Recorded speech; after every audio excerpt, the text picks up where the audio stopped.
Rebonjour tout le monde, ici Norman Nadon de normanadon.com.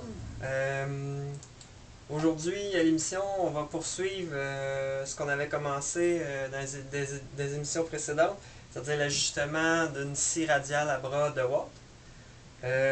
À date, on a vu la construction de la table, l'ajustement du bras, l'ajustement des roulements de la tête. Aujourd'hui, ce qu'on va voir, c'est l'ajustement de la tête, de la table en fonction de la tête. Donc, cet ajustement-là est important. Ça va compenser pour les flexions dans la tête de coupe. Pas dans la tête de coupe, dans le bras horizontal. Parce que c'est normal qu'il y ait une certaine flexion. La tête, elle a un poids. Donc, quand on vient vers le bout, le bras horizontal va avoir tendance à vouloir descendre. Donc, cet ajustement-là, pour être certain que la table est toujours à la même hauteur en fonction de la tête, peu importe la position, on va le faire sous la table. Il y a deux façons de le faire, soit au feeler gauge qu'on appelle, au feeling, soit avec un indicateur à cadran, qui est la façon que je préfère. Donc, les premières étapes, ce serait d'enlever votre surface de coupe. Je l'ai déjà dévissé pour sauver du temps. Donc, vous enlevez votre surface de coupe.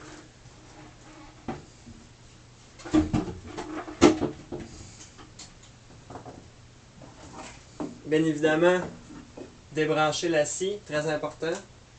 Pas se blesser. Défaire l'arrière. Aussi, dans l'épisode où on parlait de faire la table, pour ceux qui auraient de la difficulté avec les dimensions, le plus simple, c'est de vous mettre votre clôture, le panneau arrière, le panneau avant, vous laissez un petit espace pour les vis en arrière, puis après ça, vous allez aller percer votre table de support avec des écrous, des écrous à carrosserie qu'on appelle, des écrous ronds sur un côté. Fraisez votre table pour laisser ça toute lisse. Donc, les dimensions, c'est votre table elle-même qui va vous les donner quand vous allez l'assembler. Donc là, le principe, on enlève tout. Désolé la poussière, j'ai fait du travail cette semaine sur la scie. Je ne la nettoie pas tous les jours.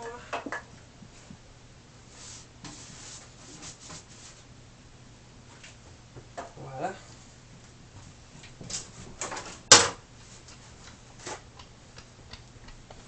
Là, on s'assure à nouveau que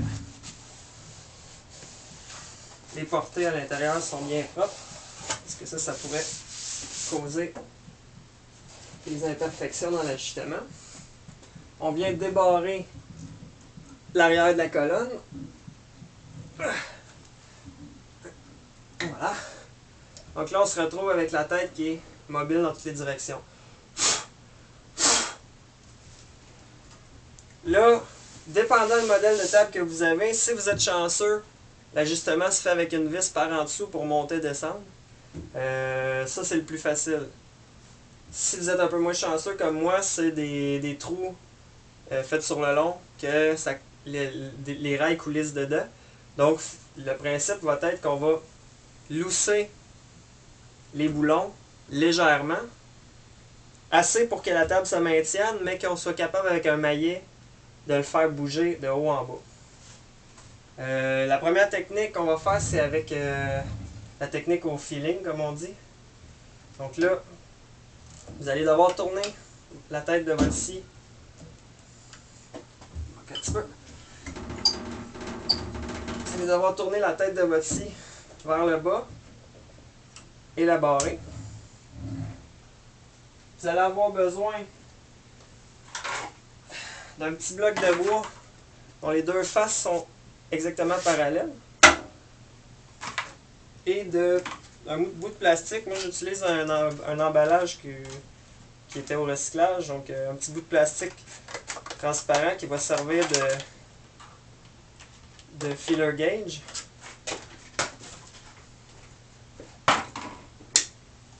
Voilà. Donc là, l'idée, à la base, si vous avez 3 rails, celui du centre, loussez-le complètement. Parce qu'il va vous nourrir dans vos ajustements. Vous le serrez à la fin, ça va être le dernier qu'on va ajuster. On va commencer par ajuster les 2 rails de côté. Si vous avez 2 rails, il n'y a pas de problème. Il faut juste ajuster directement comme ça.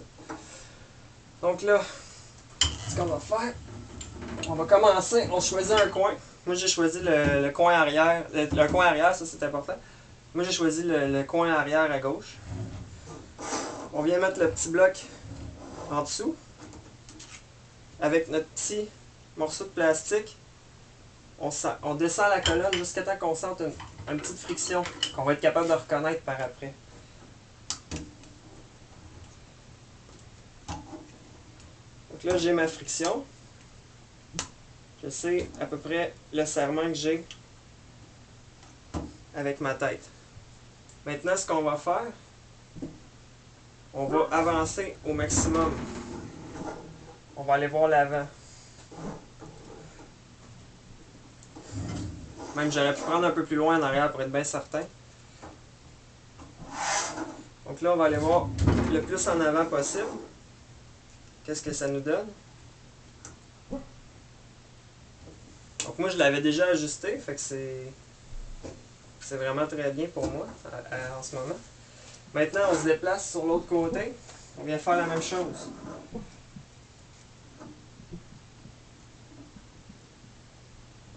Là, vous voyez, tout le poids est vraiment sur la tête.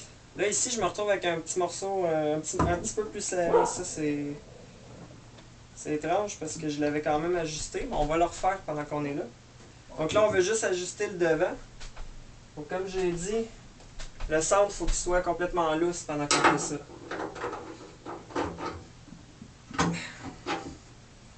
Il faut qu'il puisse bouger facilement parce que lui, sinon, il va nuire à nos ajustements.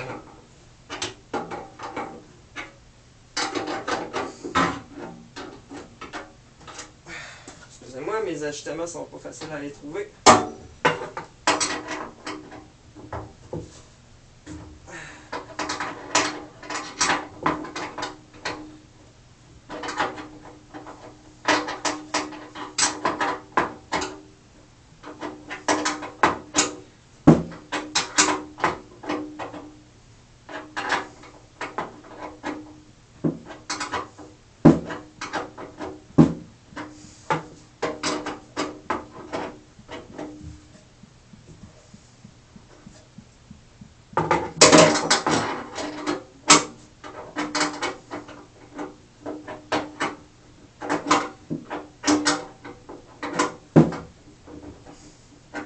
Au centre, il faut vraiment lousser jusqu'au point où vous êtes capable de le défaire à doigt. Si vous ne voulez pas avoir de problème, assurez-vous toujours d'avoir soit des écrous autobloquants ou de mettre un lock washer. Je ne sais pas le mot en français, là. Probablement une rondelle autobloquante, quelque chose comme ça. Pour vous éviter que ça se lousse avec les vibrations avec le temps. Donc là, ce côté-ci, je veux le descendre un peu. Je vais le lousser juste assez pour être capable de le faire bouger au maillet de caoutchouc. Il ne faut pas qu'il puisse descendre quand je frappe dessus, quand je le bouge à la main. Donc là, on retrouve à être un peu serré. Là, je l'ai beaucoup trop descendu.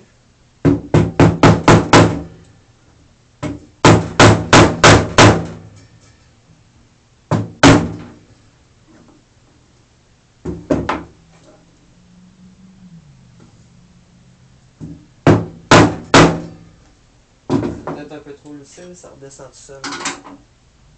Un petit peu.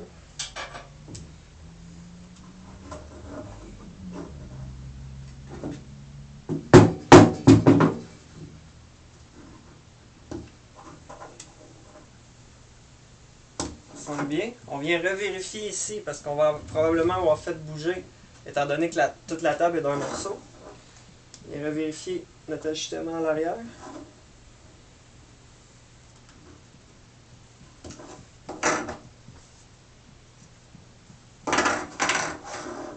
Quelque chose sur mon morceau de bois qui trichait la mesure.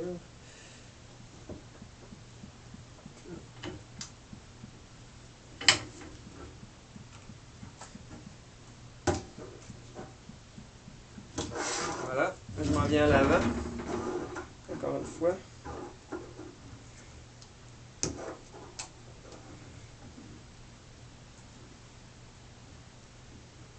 Bon, là ce que je sens, c'est qu'en levant ici, j'ai fait baisser l'arrière ici. on va devoir le remonter par après. Donc je vais juste vérifier mes ajustements tout le tour. Ça c'est plus pour vous montrer le principe parce que moi c'est pas la méthode que je préfère parce qu'on peut pas se rendre assez loin sur la table pour vraiment l'ajuster. Donc là il serait quand même bien, je veux dire il touche partout. Je dois être à peu près à quelques millièmes de pouce là, de désajustement. Moi ma méthode préférée c'est l'indicateur à cadran, qui est cet outil là, monté sur une base magnétique. Ce que je viens faire pour le côté pratique, je vais mettre la tête de ce côté-là.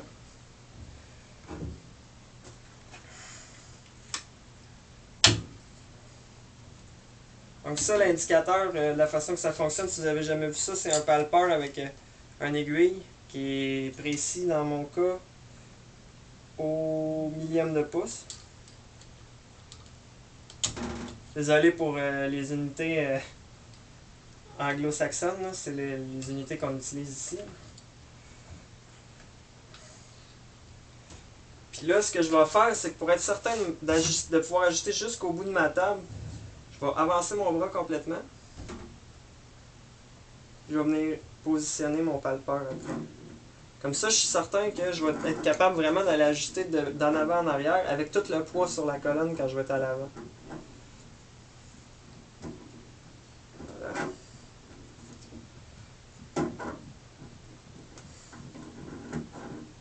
Je le mets environ à mi-course.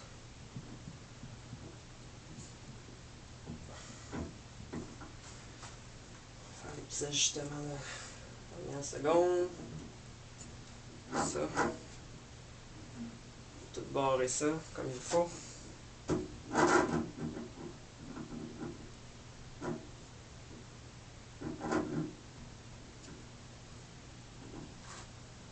Voilà. Donc là, je vais me retrouver à avoir un outil vraiment précis où je peux voir évoluer l'imperfection de ma mesure. Je vais le tourner vers vous, peut-être que vous allez voir un peu.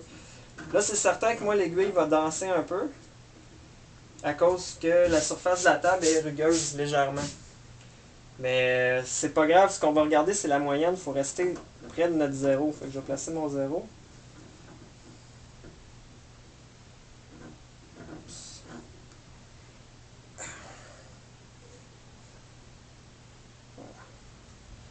Donc là, on fait la même chose, on part de l'arrière.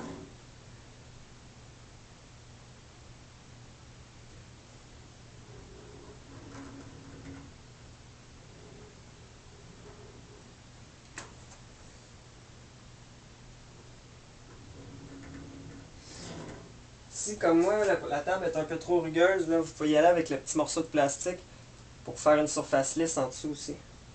Donc là, je me retrouverai avec mon zéro. On va se ravancer. J'essaie de suivre l'axe de mes vis aussi pour pas amplifier trop le mouvement que je vais donner quand je vais faire l'ajustement. Donc là, ici je suis 10 millièmes de pouce plus bas que... pas plus bas, excusez, plus haut que l'arrière. Ce que je vais faire, je vais descendre ici de 10 millièmes de pouce. Donc le principe c'est d'y aller comme ça. Vous allez faire le carré comme ça jusqu'à temps. Vous recommencez à chaque fois que vous allez bouger parce que ça va tout le temps se déplacer de partout. Fait que vous faites le tour comme ça jusqu'à temps que tout soit parfait à zéro. Vous barrez les ajustements à fond. Vous refaites le tour une autre fois. Important, être certain que ça n'a pas bougé. Ensuite, si vous avez un rail central, vous faites le rail central, un coup que tout est bloqué. Ça va éliminer, s'il y a une flexion dans votre table ou quoi que ce soit, ça va vraiment la ramener parfaite. Moi, je vous conseille vraiment de le faire au cadran. C'est plus visuel, c'est plus facile. Vous allez aller chercher une plus grande précision de toute façon. Ça, sur busybeetool.com, j'ai payé environ 20$ pour l'assemblage au complet, incluant le shipping. Ça m'a coûté vraiment pas cher. Puis pour la précision que ça donne, c'est parfait. Donc, je pense que ça couvre pas mal la base. Je ne le ferai pas tout devant vous. Vous allez être capable de le faire vous-même. Vous désajustez, vous desserrez l'ajustement que vous voulez monter. Vous le resserrez. Si, mettons, après ça, il faut que je bouge l'arrière, l'avant ne bougera pas vu qu'il est resserré. je vais bouger l'arrière. On y va tranquillement comme ça. Puis à la fin, ben, on accote toutes les vis au fond, complètement, pour que ce soit serré. Donc, ça devrait couvrir pas mal pour aujourd'hui. Si vous avez des questions, n'hésitez pas à les poser sur le forum. La semaine prochaine, on va voir les ajustements du 90 degrés de la table et du bras. Puis par après aussi, on va voir les ajustements finaux de la tête de coupe pour avoir une lame parfaitement droite quand vous allez couper. Donc c'est ça, c'était Norman Nadeau et à la prochaine.